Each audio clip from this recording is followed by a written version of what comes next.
क्या आप जानते हैं कि असली वीरता सिर्फ युद्धों में नहीं, बल्कि अपने भीतर के डर और संघर्षों को जीतने में भी होती है। ये कहानी एक राजकुमार की है, जो अपनी वीरता साबित करने के लिए केवल बाहरी दुनिया की चुनौतियों से नहीं, बल्कि अपने आत्मविश्वास और साहस से भी जूझता है। क्या वह इन कठिन रास्तों को पार कर पाएगा और अपनी सच्ची वीरता को पहचान पाएगा? जानिए वीरता की राह में, जहां साहस सिर्फ बाहरी दुश्मनों से नहीं, बल्कि खुद से लड़ने में है। भूमिका बहुत समय पहले एक समृद्ध राज्य था, जिसका नाम था राजधानी।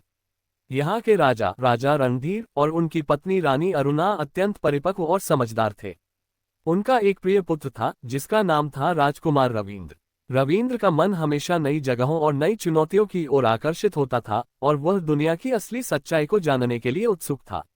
राजकुमार का संकल्प। एक दिन राजकुमार रविंद्र ने अपने पिता से कहा, पिता, मैं राज्य की सीमाओं से बाहर जाना चाहता हूँ। मुझे अपने जीवन का उद्देश्य समझने के लिए यात्रा करनी चाहिए। राजा रणधीर ने उत्तर दिया, बेटा, बाहर की दुनिया में बहुत सारी कठिनाइयां हो सकती हैं, लेकिन अगर तुम्हारा दिल इसमें सच्चा है तो मैं तुम्हें आशीर्वाद देता हूँ। राजकुमार ने अपनी यात्रा की तैयारी की और एक घोड़ा चुना, जिसका नाम शेरन रखा। शेरन बहुत तेज था और उसकी चाल अविश्वसनीय रूप से दृढ़ थी। रविंद्र ने अपनी तलवार, कुछ खाना और पानी लिया और अपने साहसिक सफर पर निकल पड़ा।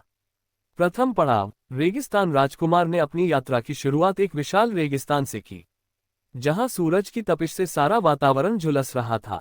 वह अपने घोड़े शेरन के साथ रेगिस्तान के बीचों बीच चल रहा था। बीच रास्ते में उसे एक बूढ़ा यात्री मिला जो प्यास से व्याकुल था। रविंद्र ने अपनी पानी की बोतल उस बूढ़े यात्री को दी और कहा, आपको इस कठिन यात्रा में मदद चाहिए। यात्री ने मुस्कुराते हुए धन्यवाद कहा और रविंद्र से पूछा, तुम इस कठिन यात्रा पर क्यों आए हो? रविंद्र ने कहा, मैं दुनिया की सच्चाई जानना चाहता हूं, ताकि मैं अपने राज्य की सेवा कर सकूं। बूढ़े यात्री ने कहा, तुम्हारी सच्चाई और साहस ही तुम्हारी यात्रा का वास्तविक उद्देश्य है। रविंद्र को यह वाक्य दिल से छू गया और उसने अपने रास्ते पर आगे बढ़ने की ठानी। दूसरा पड़ाव पर्वतों की चढ़ाई। राजकुमार रविंद्र ने रेगिस्तान पार किया और ऊंचे पर्वतों की चोटी तक चढ़ने का निर्णय लिया। पर्वतों पर चढ़ाई करना आसान नहीं था और रास्ता बहुत कठिन था। उसने अपने साहस को जुटाया और पर्वत की ऊंचाई तक चढ़ता गया। जब वह आधे रास्ते पर था, उसे एक चोटिल शिकारी मिला। शिकारी ने कहा, ये चढ़ाई संभव है, तुम्हें अपनी जान की सलामती के लिए लौटना चाहिए। लेकिन रविंद्र ने कहा, मैं पीछे नहीं हट सकता, यह मेरी यात्रा का हिस्सा है। राजकुमार ने कठिन चढ़ाई की और अंततः पर्वत की चोटी पर पहुंचा। वहां एक साधु ने उसका स्वागत किया और कहा, तुमने कठिनाइयों का सामना किया है।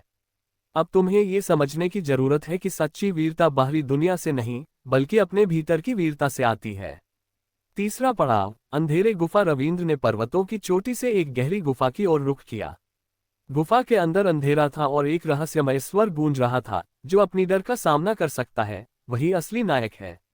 राजकुमार ने अपनी तलवार निकाली और गुफा के अंदर कदम रखा।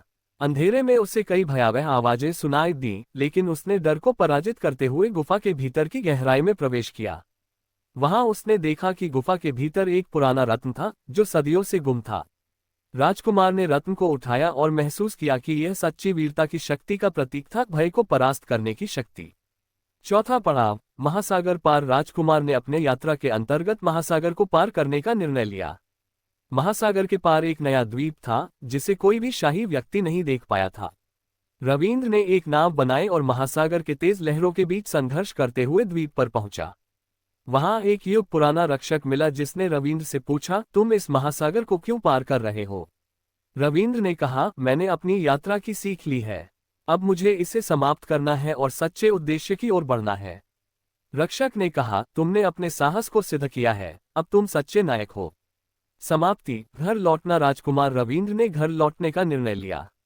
वह जानता था कि उसकी यात्रा केवल भौतिक नहीं थी, बल्कि उसने अपने अंदर की शक्तियों, साहस और ज्ञान को भी समझा था। जब वह अपने महल लौटा तो राजा रणधीर और रानी अरुणा ने उसे गले लगाया और गर्व से कहा, तुमने हमें गर्वित किया है। रविंद्र ने कहा, मेरे साहस और यात्रा ने मुझे केवल बाहरी दुनिया नहीं सिखाई, बल्कि जीवन का सच्चा अर्थ और उद्देश्य भी समझाया। समाप्ति राजकुमार रविंद्र की यात्रा ने यह सिद्ध कर दिया कि असली वीरता सिर्फ बाहरी संघर्षों में नहीं, बल्कि अपने भीतर की चुनौतियों को पार करने में भी है। जीवन की यात्रा का सबसे बड़ा उद्देश्य अपने डर और संकोच को पार कर अपने असली स्वरूप को पहचानना है।